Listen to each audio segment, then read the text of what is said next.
Thank you, David, and thank you everyone for inviting me here. This is a huge privilege, not because I'm the chief guest. I think it's a privilege mainly because I'm one of the parents who've had the opportunity, and I'll take this opportunity on behalf of all of you to put my hands together and thank DHIRUBHAI Ambani International School for doing what they're doing to our children.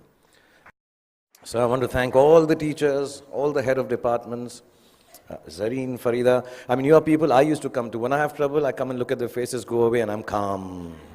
Everything will be sorted out. Kavas sir, who's fantastic at cricket matches, shouts louder than anyone else in the world can.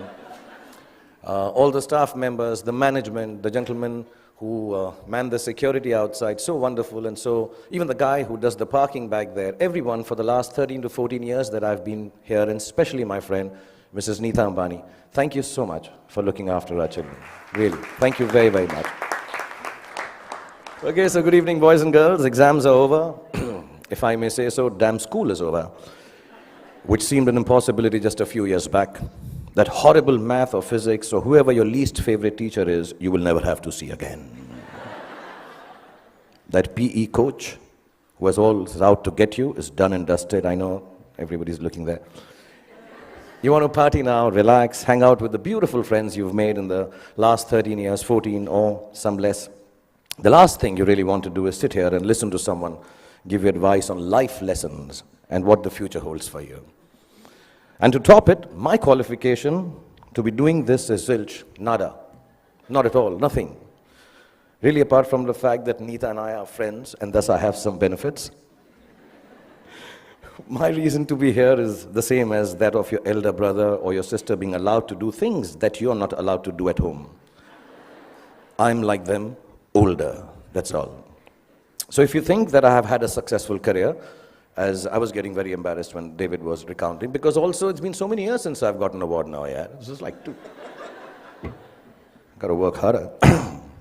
So also if you think I've had a successful career, a great past performance and my experiences of it are no assurance that it'll work in the future for you or work for you at all. And anyway, none of what I say today you will remember as soon as you're out of here. Or maybe even earlier, because you're still sleeping from the big party you guys had last night. What I say may make sense to your mom or dad, who will remember it some years down the line, and they will also remember it for all the inappropriate things that I'm going to say tonight. But you are here, and so am I, so I promise to keep this extremely crisp and sharp. 20 minutes, tops. But be rest assured, I understand if some of you walk out in the middle of my speech for bladder control reasons. Feel free to do that. Feel free, because that's what essentially my talk is about. Feeling free, the freedom to be yourself, to listen to your inner voice and never let anyone tell you who you are or who you ought to be, including me. These are the only years of your life in which you will be allowed to make regret-free mistakes. As you do so, you will chance upon your dreams and hopefully make a happy life out of their fulfillment. When you get to be 50, as some of your parents are, none of the mothers, they all look 35. They're all looking extremely hot. Some of your parents are, and like I am, you will know that the bulk of your regrets are from not having done what you wish to do. So don't hold it against your over-diligent father who's telling you to study extra even post the exams. Your annoying mother who's still depressed that your handwriting is bad. You know, she doesn't understand. If it was bad 5 years ago, chances are that your handwriting is not going to improve for the rest of your life, ever. Ma'am, get that clear. It's not going to happen. But let me assure you, squiggles and ants and mosquitoes on paper won't kill your career. Any doctor here will tell you, indecipherable hieroglyphics may actually be a career booster. Don't be angry that your parents tell you that friend of yours is not good company, he is spoiling you. And please don't hold it against them when they tell you, he's a movie star's son, he'll become a hero, what about you?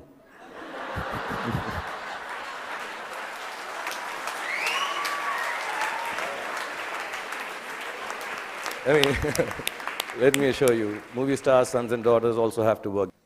Basically, just don't grudge the old man and the old bag, ever. All us parents try to do is to make you happy with your choices by annoying you with hours that are actually your choices anyway. But you just don't know it yet. Your hormone levels are too high for you to understand this confusing logic. All you want to be is yourselves, and you're quite sure you know what that is. And I'm here tonight on your side only to confirm your conviction as you set forth into the big bad world from the loving shelter of Mrs. Neeta Ambani and all these wonderful and beautiful and warm teachers and faculty who have nurtured you to embark on your own journey through life. I was talking about parents because I think tonight is about parents. So I'm going to tell you something about my parents. My mother was top class. She was really cool. She loved me unconditionally, was beautiful, like all mothers are, and believed I will be the most famous man in the world, and I could do no wrong. In Delhi, they say, "Hamara bachcha na is like the apple of my eye." Some Punjabi ladies make it bigger, like the pineapple of my eye. So I was the pineapple of my mother's eye.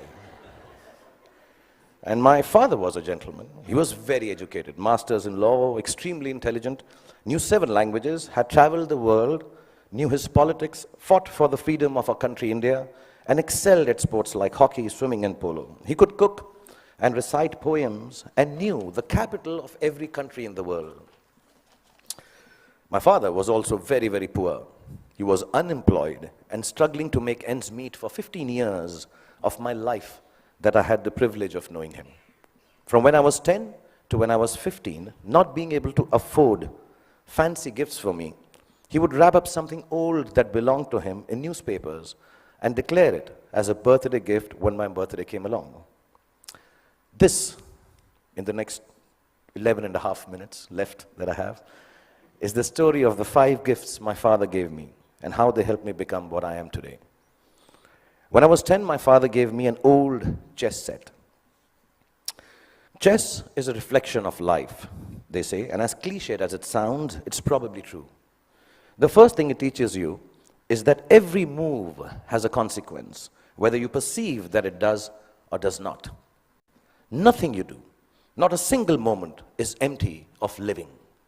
So think of things through, not always, but often enough so your life does not feel as black and white and as uniform as the squares on a chessboard. Sometimes in order to move forward, you might need to take a few steps back. And there's no loss in doing something that hurts in the short run, but proves worthwhile in time. Sometimes the queen might seem sexier. They always do. But if she gets taken by your adversary straight after you save her, then you might be better off saving your castle or the bald bishop instead. So don't always choose that which seems more desirable if something tells you it's going to get you into a whole lot of trouble. What I mean is also about tonight, drive home while your wits are about you instead of staying and getting stoned senseless after the party here. You can't get anywhere in chess if you don't look out for the little ones around you, the small pawns. Life is like that too. If you forget the smallest of your people or become foolish enough to imagine that the little graces you are given are of no value, you end up nowhere. When you look around you, learn to notice all the tiny little things that make your existence privileged and special. Just the fact that you are here, in this very moment, at this fantastic school, in the company of such adoring parents, is the product of immense love, hard work, and sacrifice on the part of many people present here. Taking your blessings for granted is the most ungracious stupidity, both in chess and in life. Then there's what they call, I don't know how to pronounce it, but sounds very cool, the Zugzwang. The Zugzwang, yeah. It's a really cool word. It sounds like a Chinese aphrodisiac. Zugzwang. But it actually is German for, okay, I'll tone this down. Oh, fish, I got to get out of here. Anyway, for those of you who've never played the game, it's when you get so stuck that whichever move you make is a bad move. It'll happen to each and every one of you at some point in your lives for sure. A moment will come when it will look like there isn't anything going right and nothing you can do to prevent disaster. Ask me, I just finished Dilwale, followed it up with Fan. So, when you are in Zugzwang, kids, don't panic. Whenever there is trouble and you know there is no way out of disaster, don't panic. With a little embarrassment, you will survive it. Trust me. All you have to do is make a move. All you have to do is move on a bit. As the Cheshire Cat in Alice in Wonderland said, when Alice came to the fork in the road, if you don't know where you're going, it doesn't matter which road you take. I will add to it. As long as you take one road and don't keep standing in the middle of the fork until a truck runs you over. Often in Zugzwang, your enemy wins that particular move, but mostly you end up winning the game. There were no computers when I was a kid, nor were there iPhones for us to Google pornography on, while our parents were busy checking their selfie likes on Instagram. One of the most precious gifts my father gave me was an Italian typewriter. I learned how to use it from him, how to roll paper into the roller and press the lever, I don't know if you guys have seen a typewriter. Google it, yeah. Yeah, the clicking sound of the letters as I pressed them with my fingers, forming words on blank pages, fascinated me. To use a typewriter well, you needed diligence. One wrong letter, and the whole exercise had to be started all over again. We used something called Typex to erase our mistakes in those days. Not to sniff at during math classes. But too much Typex in math classes or in typewriting is unacceptable. So we had to learn how to move our fingers accurately, to make words out of thoughts with efficiency, and do it over and over again till we got it just right. As an adult, I have come to understand that there is nothing of more value than your capacity for diligence and your ability to work hard. If you can outwork your adversaries and your employees, you can ensure your own success in whatever it is you choose to do. Whatever you're doing, do it once. Then do it one more time, even more carefully. Practice will make everything seem easier. Be diligent. Be thorough. Think of every job you do as the first one. So you have to get it right or you won't be able to impress everyone. And at the same time, do it as your last job, as if you will not get a chance to do it again ever. Don't just outwork yourself. Only parents clapping. In fact, you can outwork yourself. If you can outwork yourself, then pretty much nothing can prevent you from glorying. Then my father gave me a camera. And the most beautiful thing about it was that it did not work. We all have those Leica ones, old ones, which don't work, look really cool. I learned that things don't always have to be functional to fulfill a need. That sometimes when things are broken, the greatest creativity emanates from their fragments. I found myself looking at my world magically through the unusable lens, and the fact that there was never any actual photograph to see taught me my most important lesson yet. That creativity is a process of the soul. It does not need an outcome or a product for the world to accept. It needs only the truth of its own expression. It comes from within and makes of your world whatever you wish it to make. So don't be afraid of your own creativity. Honor it. It doesn't always have to be seen or approved by those around you. It is an expression of your deepest self, and it belongs as much to you as it does to the universe that nurtures and inspires it. All creativity is not for everyone to like or understand. All art is not up for sale. Some creativity has a bigger role to play. It is to keep you company when you're alone, when you need a friend, when the world doesn't seem to understand you. Your creativity, whatever that may be, I know a friend of mine who makes dolls out of bath bags from aeroplanes. Whatever your creativity is, your creativity will be the only thing that will keep you inspired and satisfied. Honor it to the end, whatever it may be. Mine is poetry. I write rubbish poetry. It's so bad that sometimes I cringe to read it myself. It's crap. But I write it. It is my secret place. It is mine to make me feel free and happy. So you find yours, and if the world loves it, good. If it doesn't, even better, because now you will truly have a friend. So keep your creativity intact. My father was a funny guy. He had the capacity to turn any kind of serious situation in a way that it seemed less stressful, with a bit of humor. Without a sense of humor, the world will always be a dull and dreary place. No darkness or despair should ever be beyond a good and a hearty laugh. I'm going to tell you a few incidents. If you're not bored, I have about 7.5 minutes left. We used to live on the 3rd floor of an apartment building, and as people on 3rd floor tend to do, my friends and I used to throw things down from the balcony.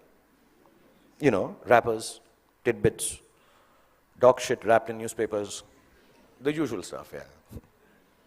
One day, the old gentleman on the ground floor, there always is an old senile gentleman on the ground floor. He had had enough of our daily droppings. He charged at us, yelling at the top of his voice, भाई साहब, ऊपर से चीजें नीचे आती हैं, ऊपर से चीजें नीचे आती हैं. And you know, the whole mohalla, the colony emerged to witness the spectacle. My father was there, I was mortified. And he kept screaming, ऊपर से चीजें नीचे आती हैं. And my father calmly looked at him and said, चाचा जी, ऊपर से चीजें नीचे आती हैं, ये न्यूटन ने बहुत सालों पहले बताया था. आप कोई नई बात बताओ, अंदर बैठ के चाय पी के बात करते हैं. And it instantly diffused the situation. The old man smiled. We went into the apartment, worked out how dog shit needs to be disposed of properly. Over a cup of tea, and life was back to normal again. And there was another incident I'm going to relate. I had been eyeing this attractive, dusky girl who lived in our building. As smooth as I have always been with ladies, for some reason it occurred to me that if I blew up her letterbox with a Diwali cracker called Atom Bomb, she'd be very impressed with me. I've always been good with girls like that, yeah. I know things girls like. In this insanely romantic belief of mine, her letterbox soon exploded before her eyes. And I still don't know why the desired effect of running into my arms in slow motion was replaced with a screaming drama in which she flew up the stairs screaming, Amma, come here, Amma, ingeva, Amma, ingeva. She was a Tamilian lady, yeah. I took my chance, and as all macho men should do, I fled the scene. A few hours later, the doorbell rang. I looked through the magic eye, and the mother of the love of my life was standing outside looking incensed. I found a place to hide. My father opened the door. The lady began to rattle off a complaint. Your son this, your son that. Sorry, my Tamil is not good, but it sounded like that. And he listened patiently and then responded, you know, ma'am, as you were speaking, I was getting angry with my son. But then suddenly I realized how beautiful you are. And I can imagine if your daughter looks anything like you, how can my son be blamed for falling in love with her and behaving so stupidly? The lady went silent as my father continued telling how beautiful she was. And then she became a little coy. Another cup of tea was had, and she said to me sweetly, Beta, just because my daughter is so beautiful, you shouldn't behave badly with her. You should come home, sit with us, and be friends. So not only did my dad get me off the hook for blowing up the girl's letterbox, he actually got me inroads to a long, satisfying relationship with the love of my life that lasted 6 days. Because then I realized that dating beautiful girls has its downside. Every boy in the colony made advances at her, so I was regularly beaten up in my attempts to offer her some boy-friendly protection. But that's another story. The point being, learn to laugh at yourselves every chance you get. If you can manage not to take yourself too seriously, no matter how big a shot you become, or how lowly, useless, trivial you feel, you will instantly disarm life's power to beat you down. It makes you braver to face ugliness because it changes your perspective. Humor is actually the deafness to see the world, the reality, for the transient farce it really is. It's like a talisman for survival. Cultivate it and allow it to lighten every heavy moment. Wear it like a vulgar tattoo if you don't already have one. Don't ever let it get washed away in the turbulently beautiful seas of life. It's your ticket to staying young and childlike forever. And you'll realize why it matters to stay childlike when you're my age. And you watch this speech on YouTube with your children. I'll probably have kicked the bucket by then, having smoked enough cigarettes to light up a forest. But I certainly hope that you will have understood what I understand now. No, not that smoking kills, that part is okay. Well, what I'm referring to is what counts as the most beautiful and final gift that my father gave me. I only realized it was a gift on the day he died, when I was 15 years old. A gift your parents have given to you already. Yes, the singularly most exquisite gift you and I have been given is the gift of life itself. There is nothing that marks a man or a woman out from the ordinary more perfectly than grace. Grace is the consciousness that life is bigger than we are, and therefore our gratitude for it must match its vastness. It is the understanding that everyone we encounter, whether they are loving towards us or offensively abrasive, is a human like we are. It is knowing that experiences shapes human beings, and no matter how good we are at something or how successful we may become, we are never better than the other person. If you can live your life with grace towards those around you, you will accomplish more than you could if you became the President of America. That came out wrong, knowing that Donald Trump is so close to becoming the President of America. I didn't mean that. I'll rephrase that, guys. If you can live your life with grace towards those around you. Okay, actually, what the hell? Because I came here and told you a secret that I write rubbish poetry, I'm going to read out a poem and end this. This is the most rubbish poem you'll hear, but keep it in your heart because I'm the damn chief guest tonight. If your after party, EDM, I assume this is the music. I thought I'd be very cool if I used the word EDM. Is EDM cool still? Class of 2016, is it cool? No? Okay. If your after party EDM stone sunrise has found you, with dog-shaped wrappings and friends that will not confound you, and you start on this journey with a brave heart about you, if you live life with grace towards those around you, you'll get where you have to, and it won't astound you. If it isn't Ferraris and a White House that downed you, you won't need an entourage to always surround you. It's your truth you will have that will shelter and ground you. And you'll remember this day as the day that unbound you. From the walls of this beautiful school and the teachers, exams and all the rules that sometimes seem to hound you. And let me tell you, you all will be successful. Let me remind you. Now it was remind, but because it's not rhyming, so I...